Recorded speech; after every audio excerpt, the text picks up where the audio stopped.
Reuters did some stellar investigative reporting into the war in Yemen, and we learned some stunning new facts about what's happening on the ground there. So they say the following. Once driven to near irrelevance by the rise of ISIS abroad and security crackdowns at home, Al-Qaeda in Yemen now openly rules a mini-state with a war chest swollen by an estimated $100 million in looted bank deposits and revenue from running the country's third largest port. If ISIS capital is the Syrian city of Raqqa, then Al-Qaeda's is Mural, a southeastern Yemeni port city of 500,000 people. Al-Qaeda fighters there have abolished taxes for local residents, operate speedboats manned by RPG-wielding fighters who impose fees on ship traffic, and make propaganda videos in which they boast about paving local roads and stocking hospitals. This is the most striking unintended consequence of the Saudi-led military intervention in Yemen.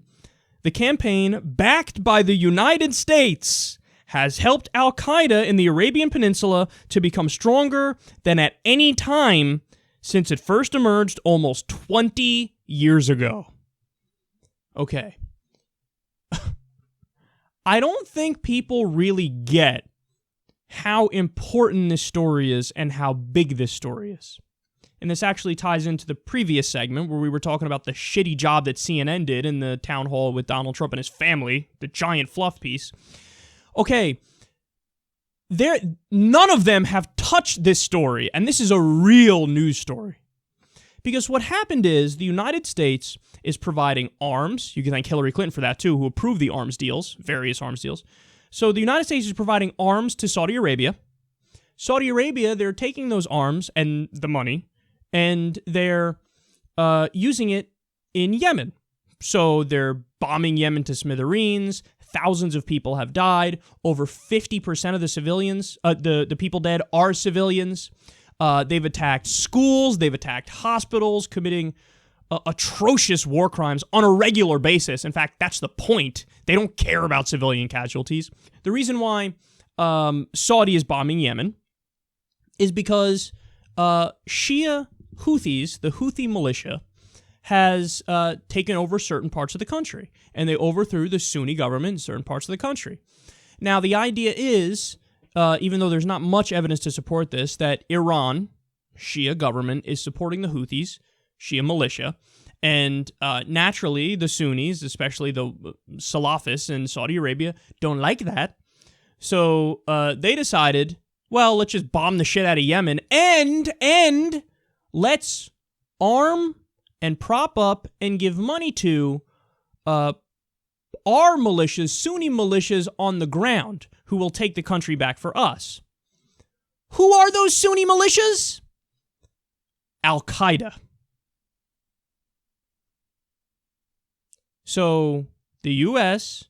is arming Saudi. Saudi is arming Al-Qaeda. All because big bad Houthi Shia rebels took over certain parts of Yemen. So as a result of us dumping money, dumping weapons into Saudi Arabia, we are directly leading to the funding of Al-Qaeda. And you know how much money they're making now? $2 million a day. They're continuing to grow. They're continuing to get more power. They're continuing to get more strength. And people, sometimes people wonder if if they're not reading the news all the time and they don't know all the facts. They look at somebody like myself who's very critical of U.S. foreign policy, and they're just like, whiners. What are you complaining about? What are you talking about? There's a Democrat in office. Get over it. The Democrat's going to be better than the Republican. Sometimes not. But this is why we're mad. And our entire policy around the Middle East is totally schizophrenic. So, for example, in Iraq, we're not backing the Sunnis in Iraq. We're backing the Shia militias. Oftentimes, the Shia militias even end up being aligned with Iran. Now, why are we backing them? Because those Shia militias, and Kurds, by the way, who are Sunnis, but we're also on their side, they're fighting ISIS. So it makes sense. Okay, the Shia, we're on their side here in Iraq. You cross the border and go into Yemen? Sorry, not Yemen. You cross the border and go into Syria? We flip sides. So we're like, no, the Shias are with Assad in Syria, and the Kurds are actually with Assad too in Syria at this point. But we're going to try to find the moderate Sunni rebels, this third force, like the FSA, for example, who were moderate Sunni rebels, who are now almost totally decimated and gone in Syria. We're going to support them. And it turns out that they happen to be fighting on the same side as ISIS and al-Nusra, who is Al-Qaeda. So we're trying to back Sunnis in Syria, Shias in Iraq. In Yemen, we're on the side of the Sunnis. What the fuck are we doing? What are we doing? It doesn't make any sense. What we're doing is we're on both sides. In fact, literally, even in the same conflict, you have the CIA arming one set of rebels and the Pentagon arming another set of rebels. Again, this is in Syria. And then they're fighting each other. So Pentagon arms and money fighting CIA arms and money. Don't tell me that we know what the fuck we're doing. We have no clue what the fuck we're doing. You know, and then also, we haven't even mentioned the Turkey angle of this. Turkey's supposed to be one of our top allies, but since we're fighting the Kurds who are fighting ISIS, because they're one of the top people fighting ISIS, we're on their side. But then we're not on their side when you talk about it more in Turkey. Well, then we flip and we're on the side of the Erdogan government. Erdogan, who's actually been arming and on the side of Al-Qaeda in Syria. The fuck is happening here? This is not okay.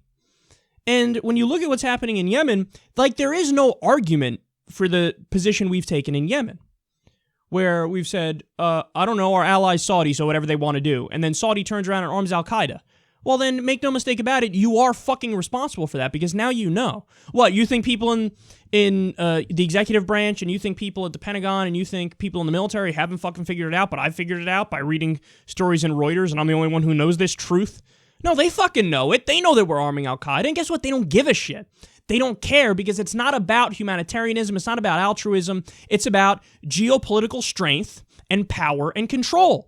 This is the same fucking reason why David Petraeus floated in a meeting with Obama, why don't we arm Al-Qaeda to attack ISIS?